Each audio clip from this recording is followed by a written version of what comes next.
Yeah, for me, I don't want to mess it up it was too good of a game to say too much. It's an ESPN classic. I'll recycle an answer I talked about with the guys up there. One of my favorite little periods of MLB playoff baseball was when Kenny Rogers, at a much older age than Brandon Arvidsson, just went on a tear. And him being out there left-handed, it just kind of reminded me of that and enjoyed it.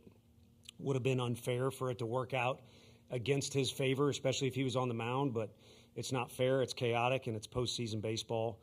And the fact we beat them, we're able to beat them. I think just playing this game will help both teams. But I guess the point I was going to make is I don't want to speak for them, but I think the reason they won the league, or the number one reason, is their bullpen is so good. And so for the reason that we were able to get it done against their bullpen, I think our guys should take great confidence in that. Yeah, Tony, obviously we talked a lot about AJ yesterday and what he gave you guys. What does it mean for this bullpen as a whole when you've got AJ doing what he did yesterday and Brandon doing what he did today?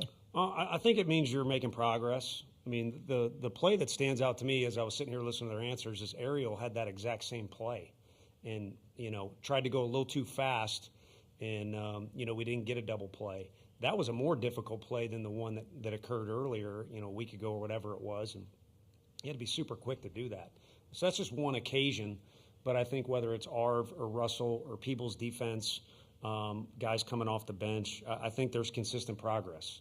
And none of us know how long the season is for any of us when we go out there and play. But I think the more days we have around each other, the closer this group gets, the more fun they get. And we are making progress, which as a coach, makes you feel good.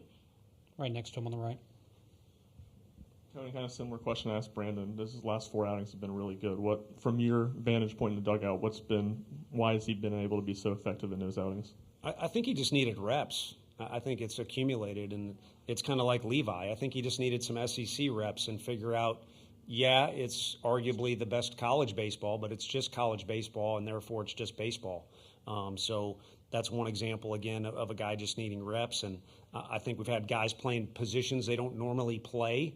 And anytime we make an adjustment with our guy at first, he adjusts. And so with him, I think he just needed reps. And earlier in the year, we made the decision, in particular me, to go reps or times out appearances as opposed to length. But today was a day where you kind of tell kids all the time, make me take you out of the lineup or make me travel you, make me play you, make me rip the ball out of your hand. And I would have got probably not just thrown out of our dugout, but probably hurt if I would have taken him out before some damage was done. And again, I'm glad that he was able to leave the park with a smile today because it was an epic effort. Front row on the left. Tony, another game where kind of resiliency is the theme, especially after those first couple of innings and then getting to their bullpen like you talked about. What did you see from your team today, and maybe what was the difference in the offense first half compared to second half? We played tremendous defense, helped keep us in the game all game long. Our pitchers obviously did a good job. We've been talking about Arv, but, he had a huge out yesterday, which is crazy to look back on, and then Deloy did that today. That was massive. And then Snead's got to come in a big-time pressure situation, but by now he's done that a million times. Sometimes it goes your way, sometimes it doesn't. So I think the offensive thing was a byproduct of just the team effort. The dugout was good, the pitching was good, the defense was good. So the hitting eventually kind of had to catch up. But it was a depressing first 4 innings, I won't lie. I think in Liam's defense, I think he just tried to make up for last weekend. He wanted to throw 2 shutouts in one game, which is impossible. He kind of even made some comments about that. So it'll be a good lesson learned to be under control the next time he's out. But again, Texas, Arkansas, these are great lineups. But I think our hitting just kind of caught up with the rest of what was going on. And you got to give Walker some credit. He was called upon and took advantage of it. Second row on the right. Coach, Matt Talbot from World Baseball Network. What's it like to have a guy like Peebles be such a catalyst to your offense, especially having that 2-run single in the top of the 5th to get you guys on the board, and also just helping the pitching staff over 200 pitches today and 12 innings behind the dish? Yeah, he's another example. We got Stone a pinch hit at bat, but Coach Elander, who works with the catchers, is dying to see Stone out there. And then really push comes to shove. We're all dying to see Levi get reps so he gets better. But Cannon's our guy. He's older. He's got experience. He does a good job in all areas and has really improved defensively. But offensively, as you mentioned, he's another example. As the reps have piled up, there's less try too hard, less trying to dominate or anything crazy, and he's just kind of in there fighting a little bit. And when you do that, you can call it luck if you want. You can call it karma. He gets that cue shot hit, in the center field with 2 strikes. It's so huge as a byproduct of that competitiveness. On the third row on the right. Tony, what went into the decision to go with 3 straight lefties, and what makes each of their looks different?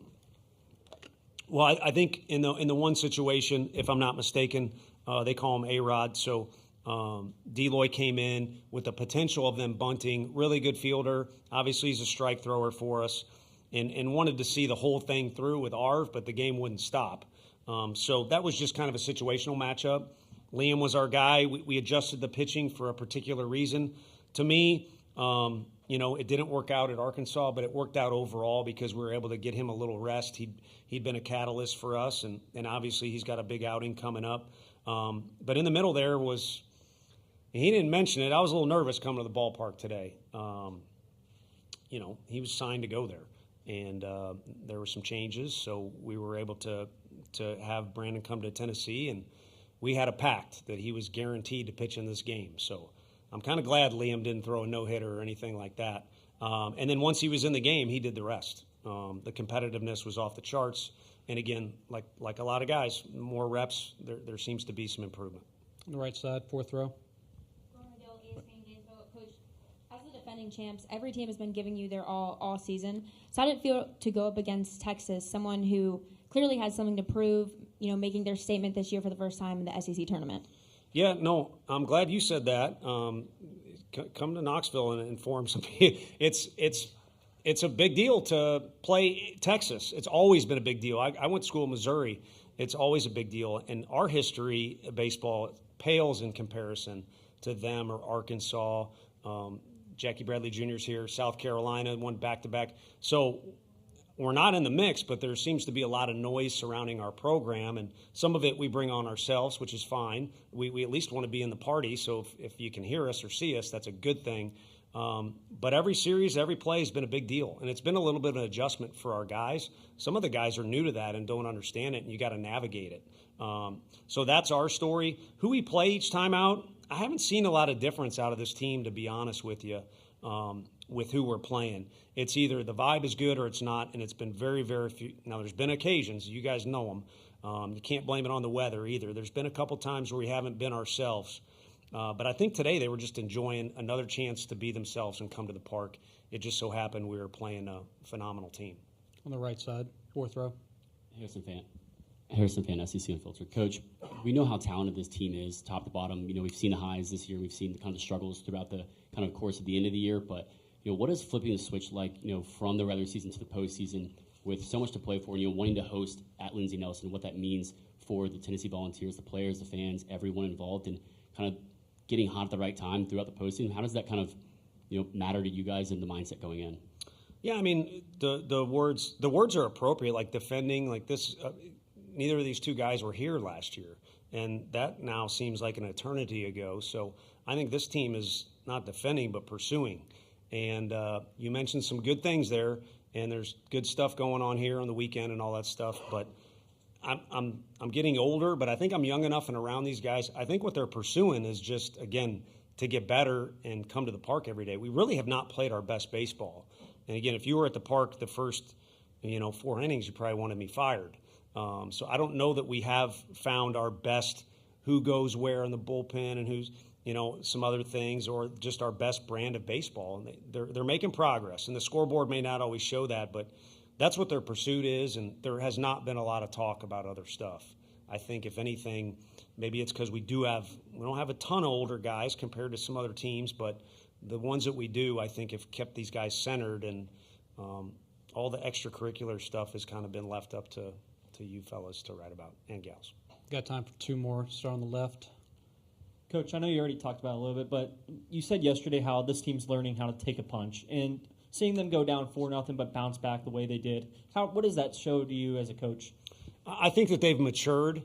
That was the one thing about our team in 23, obviously had their own story, which to me was a really good one. But 22 was a wild group, and 24 was too. But there was an extra sense of maturity there, and that's, it's not to knock anybody else. I think that's a key ingredient. You have to kind of ride out the storm, I guess is the right way to say. So we did that today. That was not a good storm. It was a no-hit storm is what it was. But it's a 9-inning ball game, and I think this team has matured and has realized when you do get punched in the gut, you got to kind of keep your composure. We got some guys that play with a lot of emotion and a lot of competitiveness, and it's probably impossible to play 9 innings and not have it be a blip on the radar screen, but for it to not be a whole chaotic mess is key for this team, because we've had a couple games way back when that's been the case. So the composure and the maturity has also improved. All right, last one on the right. You may have just alluded to it, but yesterday you talked about this team needing to handle punches a little bit better. Why these last 2 games have they been able to handle or manage those blows a little bit better? Is it someone in the dugout or conversations in the outfield? Yeah, me in the dugout. Now, I think fresh start. We kind of talked about it, like opening day in MLB baseball or opening day, or just a fresh start is key. It's kind of shown up a few times for our guys when we took that trip to Houston, and sometimes we take a road trip. It's kind of a fresh start, and you see a little bit of new life out of our guys. So I think it's important for them to realize that and kind of use that to their advantage, that every day can be a fresh start, even if you're in the middle of something. And again, it's not about a guy clicking or other words, I think it's just about approaching each day the way that we know best, or the way that is our best version of ourselves. All right, Coach, congratulations. We'll see you again Saturday. Okay.